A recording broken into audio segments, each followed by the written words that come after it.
Okay, this video is Does Marijuana Make You Stupid? The Effect of Marijuana on the Brain.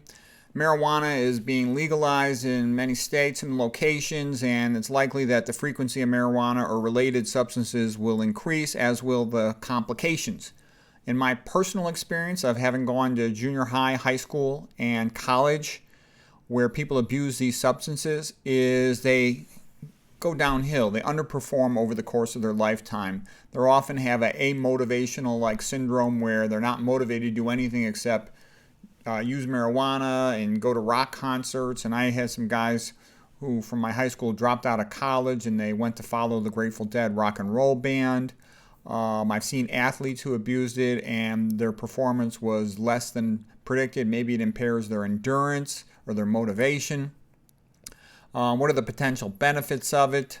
A transient euphoria. It's recommended by some for treatment of nausea. Some people have used it for glaucoma, but others say there's other better medications for that. It's approved for some really rare form of epilepsy in infants called Dravet epilepsy. We'll return to that. But what I see happening as it gets legalized, anytime some food or medicine is really profitable, all of a sudden all these miracle claims come out that it cures and helps 20 different things, and it totally gets overused. The hype phase of a new introduction of a medication or drug, and then it'll take about 20, 30 years before people realize that all that stuff was not true. Actually, I'll give you a prediction. You know, opioids about 20 years ago were really talked about in a big way, how everybody needs to be more sensitive to patients with pain, and they really should be giving them more opioids. And that, over irrational exuberance, whatever you want to call it, for opioids led to opioids becoming much more widespread. And, in my just previous lecture, there's now like 70,000 suicide or overdose deaths every year from it. It's totally overrated. So that's my impression also for marijuana. I'm going to get into it some more where I go through the research papers on it here on the next slide. I have a friend who's a neurologist, takes care of a lot of patients with mild cognitive impairment, and she told me marijuana is terrible for the brain. It's a very serious cause of brain damage, and that's my impression too from my personal experience of knowing people using it, and then from reading the papers. You'd be surprised how bad it is. Okay, so it impairs short-term memory. A person can't learn effectively, and that's a problem. They're more likely to drop out of school. They're more likely to be diagnosed with attention deficit disorder, poor school performance. If a person quits and they haven't been using it too long, they often start showing improvements 1 week after quitting. So it's real important to try to quit as soon as possible. Other things, their behavior is disinhibited, like being, intoxicated or drunk, in the sense that they're much more likely to engage in promiscuous sex and end up with sexually transmitted diseases. Sexually transmitted diseases are really common. I've had, OB-GYN friends tell me they see tons and tons of sexually transmitted disease in their clinic. It can speed up heart rate, raises blood pressure, so that's not good for a person with other health issues.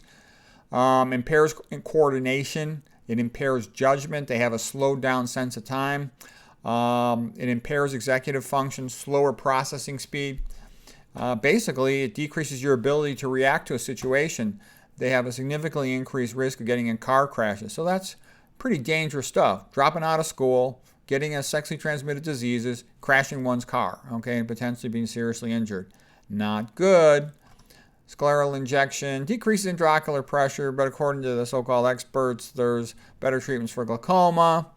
Subjective sense that time has slowed down. We talked about that. Anxiety. They can develop transient paranoias, especially with higher doses, more potent marijuana. The marijuana on the street is becoming more and more potent, so these side effects are becoming more common.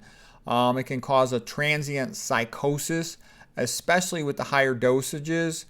And these psychoses, they're not always easily reversible. Sometimes they last for days, weeks, months, years. And people have to drop out of school. They become unemployable. Sometimes the marijuana can be laced with PCP. It's another drug.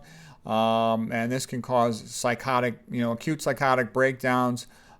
Patients might need to be hospitalized for that. Marijuana, even without the PCP, increases the risk of schizophrenia. Some people might be genetically vulnerable to schizophrenia, but marijuana makes it more likely they're going to precipitate into full-blown schizophrenia, which might be irreversible for life. There's a very strong link between marijuana use and psychosis. And it's much worse if a person starts at a younger age, if they start below 15 years of age. 15 years of age is a freshman in high school. A lot of kids start smoking marijuana in junior high. They get, bused to a faraway location, less parental supervision, around a bunch of kids from different areas. Very profitable for a drug dealer to sell it to these junior high kids. And it's a big problem all over the place, including in rich communities, because the rich kids got more money and the drug dealer makes more money off them. Okay, increased risk of suicide. So these are very serious things. Emotional lability. That's my experience too. When I talk to marijuana using patients, the weird thing about it is marijuana patients usually think they're doing something clever or smart. An alcoholic or smoker knows it's a bad habit, they're just addicted. Marijuana smokers think they're doing something cool and good and gaming the system or something stupid. Patients who are depressed, worst outcomes when using marijuana, increased chronic bronchitis, atrial fibrillation. It is addictive. There's withdrawal syndrome. But here's some of the even bigger stuff. It lowers IQ. It's a brain neurotoxin. Okay, that's an important point. It's a brain neurotoxin. On average, chronic users in one study had 8 IQ points drop. That's a big deal. That's more than half of a standard deviation. Standard deviation is a big deal in terms of academic performance. And what I'm saying is, we kind of talked about this in other lectures, but it's very common. People have multiple things dropping their IQ. And, their cognitive ability just keeps on going down the tubes.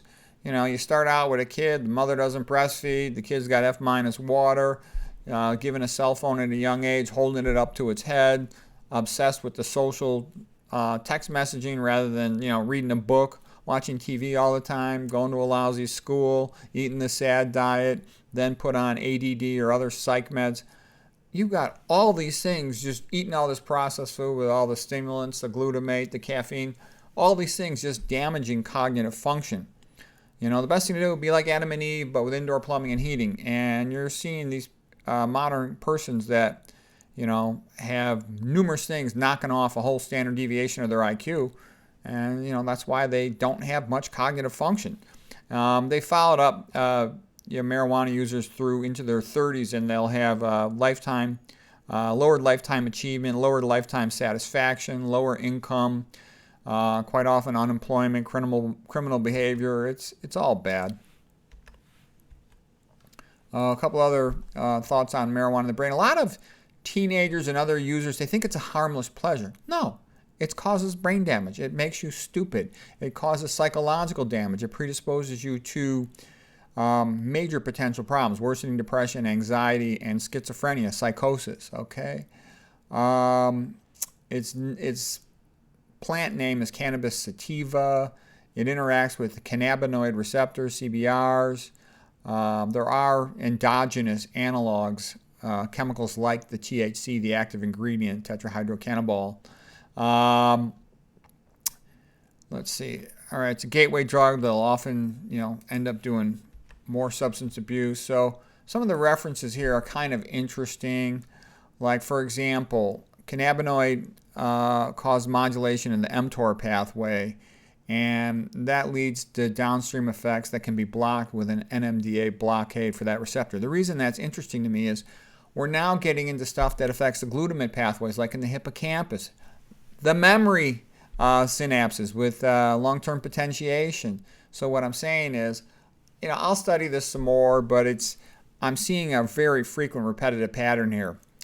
You mess around with the glutamate neurotransmitters, and you start messing around with the hippocampus synapses, and you drop cognitive function. So my advice would never touch this stuff. Never touch anything related to it. Okay, here's the next paper here. Marijuana caused persistent deficits in memory, learning, and working memory. Next paper here.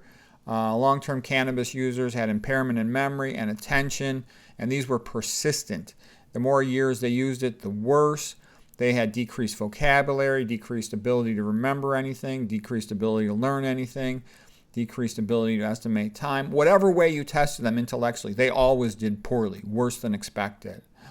They did structural and functional imaging. They showed they have smaller hippocampi, smaller memory centers in their brain. This one followed persons through adolescent years to midlife and found lowered IQs, on average 8 IQ points. That's a lot. And then here's another pathway showing problems. And this was actually on a little bit different subject in diabetic encephalopathy, but it relates to the mTOR pathway.